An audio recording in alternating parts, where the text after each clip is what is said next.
लक्ष्मीनाथसमारम्भां नादयामुनमध्यमाम् अस्मदाचार्यपर्यन्तां वन्दे गुरुपरम्परां यतिराजाय विद्महे श्रीभाष्यकाराय धीमहि तन्नो रामानुजार्य प्रचोदयात् ஆழ்வார்கள் திருவடிகளே சரணம் எம்பெருமானார் திருவடிகளே சரணம் ஜீய திருவடிகளே சரணம் यो नित्यमच्युतपदाम्बुजयुग्मरुक्म व्यामोगदस्तदितरानगनायमेने अस्मद्गुरोर्भगवतोऽस्य दयैकसिन्धो ராமானுஜஸ்ய சரணம் சரணம் பிரபத்தே. நீரார் கடலும் நிலமும் முழுதுண்டு ஏழார் ஆழம் இளந்தலில் மேல் துயிலந்தாய் சீரார் திருவேங்கட மாமலை மெய்யாராமுதை அடியேர் கருளாயே. எல்லாம் வல்ல ஏழுமலையான் பெருங்கருணையால் 4000 திவ்ய பிரபந்த பாசுர பதிவேற்றங்களின் வரிசையில் இன்றைக்கு 2154வது நாள் பாசுர பதிவேற்றம். திருமங்கை ஆழ்வார் அருளிய பெரிய திருமொழியிலே 8ஆம் பத்திலே வரக்கூடிய முதல் திருமொழியினுடைய 3வது பாசுரம், திருக்கண்ணபுரம் 3வது பாசுரம். தாயாக பாவித்து தன்னை பாவித்து பேசுகிற பாசுரங்கள் இந்த பாசுரங்கள். திருக்கண்ணபுரத்தை 100 பாசுரங்களால் மங்களாசாசனம் செய்திருக்கிறார் ஆழ்வார். முதலிலே தனியன் கலையாமி கலித்வம்சம் கவிம்லோக திவாகரம் யசகோபி பிரகாசாபி ஆவித்யம் நிகதம் தம்ம வாழி பரகாலன் வாழி கலிகன்றி வாழி கொடியலூர் வாழ்வேந்தன் வாழியரோ மாயுவனை வாழ்வழியால் மந்திரங்கள் மங்கையர்கோன் தூயோன் சுரமான பேர்.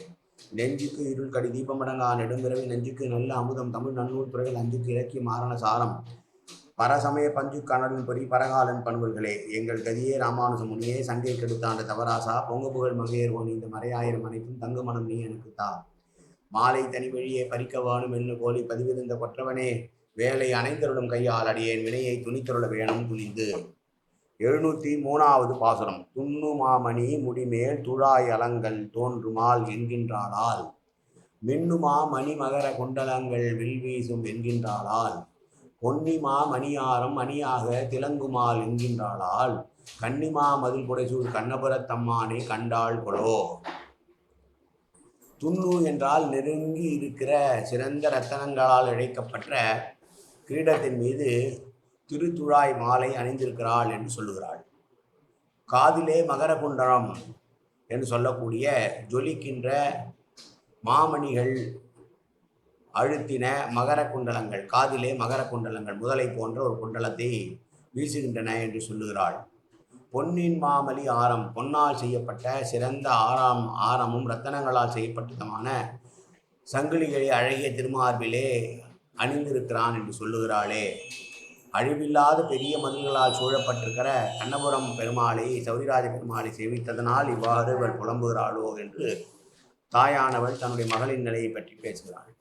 சௌரிராஜ பெருமாளின் அழகிலே ஈடுபட்டதனால் பெருமாள் எப்படி இருக்கிறார் என்று உரைக்கிறார் என்று கண்ணபுரத்தில் இருக்கிற சௌராஜ பெருமாளை தன்னுடைய மகள் பார்த்ததாகவும் பார்த்ததனால் அவள் பார்த்த விஷயங்களை சொல்கிறாள். ரத்தன கிரீடங்கள் இருக்கிறது, ரத்தன கிரீடத்தின் அழகாக ஒரு அந்த ரத்தன கிரீடத்தின் மீது துளசி மாலையும் கழுத்திலே ஆரங்களும் காதிலே மகர குண்டலத்தையும் அணிந்திருக்கிற இவள் கண்டிப்பாக 4 புறங்களாலும் மதில்களால் சூழப்பட்டிருக்கிற திருக்கண்ணபுரத்து சௌரிராஜ பெருமாளை கண்டிருப்பாள் என்று நினைக்கிறேன் என்று சாய் பேசின பாசுரம் இந்த பாசுரம். மீண்டும் ஒரு முறை பாசுரம்.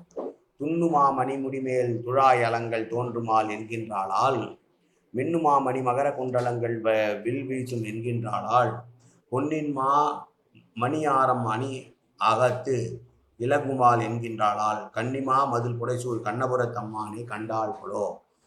காயேன வாசா மனசேந்திரிவா அப்தியார்த்தனாவா பிரகதேசவாவாது கரோமியத்து சகலம் பரஸ்மி ஸ்ரீமன் நாராயணாயை சமர்ப்பியாமி. உடலாலும் உள்ளத்தாலும் வாக்காலும் சகல விதமான பாபங்களும் தோஷங்களும் நிறைந்ததாய் உள்ளத்தினுடைய இருந்த போதிலும் அடியேன் செய்கிற நல்வினையோ தீவினையோ அத்தனையும் உன்னுடைய கமலமலர் பாதங்களில் சமர்ப்பிக்கிறேன் கண்ணா. காத்தருள்வாய் கண்ணா, ஏற்றுக்கொள்வாய் கண்ணா. எப்போதும் திருநாமம் கண்ணா கண்ணா கண்ணா என்று நால்வருக்கு அருள்வாய் கண்ணா. சர்வத்திர கோவிந்தநாம சங்கீர்த்தனம். கோவிந்தா கோவிந்தா கோவிந்தா கோவிந்தா கோவிந்தா கோவிந்தா கோவிந்தா கோவிந்தா கோவிந்தா.